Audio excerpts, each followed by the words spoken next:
Assalamualaikum warahmatullahi wabarakatuh. Perkenalkan, nama saya Gus Mudrik, NIM 202111171, mapel filsafat hukum Islam, kelas hukum ekonomi syariah 3E. Tugas individu filsafat hukum Islam. Sejarah hukum Islam dalam pandangan pakar hukum Islam terdapat 3 konsepsi. A. Konsepsi formal substantif hukum Islam. Konsep Islam yang dimaksud ialah konsep-konsep yang berasal dari sumber hukum Islam, yaitu Al-Quran, Al-Hadis, dan ijtihad atau pemikiran para ulama. Menurut pendapat pakar yang pertama, yaitu pemikiran Syad, konsep hukum Islam dibatasi oleh ruang dan waktu, yakni hukum Islam sebelum periode Umayyah yang memiliki karakteristik hukum yang bersifat normatif sebagai hukum suci dan perbatasan hukum Islam, dan akhir perintah upaya yang bersifat teknis dalam tatanan hukum positif. Yang kedua yaitu konsep Islam. Menurut konsep Islam, pembahasan hukum Islam tidak terlepas dari terminologi fikih dan syariah. Pada masa awal Islam, kata tasihki dipergunakan sebagai pemahaman terhadap hukum-hukum agama secara seluruhan, yaitu semua hukum yang disyariatkan oleh Allah untuk para hambanya yang berhubungan dengan keimanan dan keyakinan. Fikih dan syariah. Dalam pembahasan fikih dan syariah, menurut Juhaya, penggunaan istilah fikih pada awalnya mencakup hukum agama secara keseluruhan, yaitu 1. Hukum keyakinan hakikat, 2. Hukum praktis amalah, 3. Dan akhlak. B. Menurut Abu Hanifah mengatakan bahwa fikih sebagai pengetahuan tentang hak-hak dan kewajiban manusia. Hukum-hukum itu berkaitan dengan perasaan atau akhlak, seperti 1. Kewajiban untuk jujur, 2. Hukum amaliyah yang berkenan dengan masalah ibadah, 3. Muamalah seperti kewajiban berpuasa dan memperolehkannya jual beli. C. Umar Sulaiman menjelaskan secara rinci perbedaan antara syariah dan fikih sebagai berikut. 1. Yang pertama, syariah bersifat sempurna dan tidak berubah, sedangkan fikih terus berkembang dan berubah menurut perbedaan tempat, masa, dan orang yang memahaminya. 2. Kesamaan syariah dengan fikih terletak pada hasil ijtihad fikih yang benar, sedangkan ijtihad fikih yang salah tidak dapat disamakan dengan syariat. 3. Syariat bersifat umum dan universal. 4. Ketentuan syariat menjadi keharusan bagi manusia untuk melaksanakan dan meninggalkannya tanpa menjadikan keharusan bagi orang lain untuk mengikutinya. 5.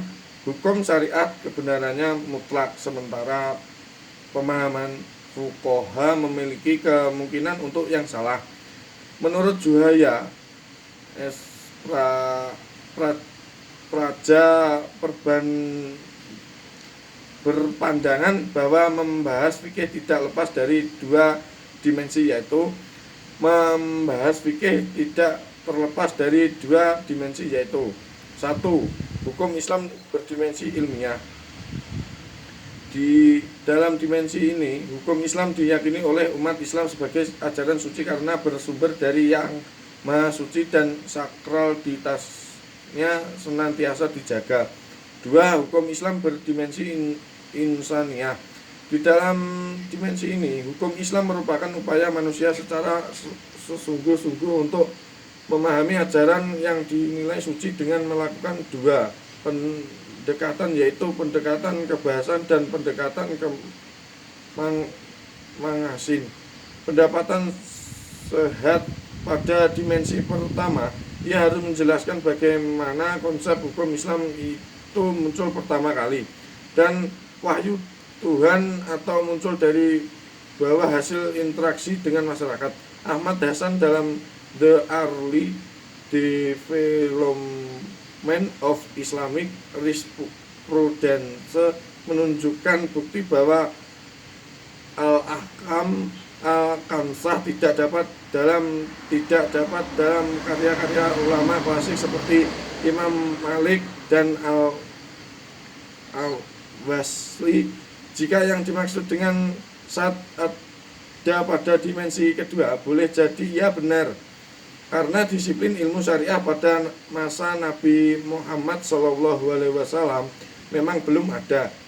B. Konsepsi tentang sumber dan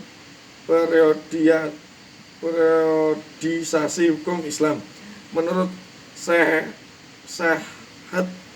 hukum Islam, menurut sumber hukum Islam pertama adalah tradisi masyarakat Arab, para Islam atau hukum ada bukan Al-Quran, dan sunnah Nabi Muhammad SAW juga bukan sebagai sumber hukum Islam kedua setelah Al-Quran.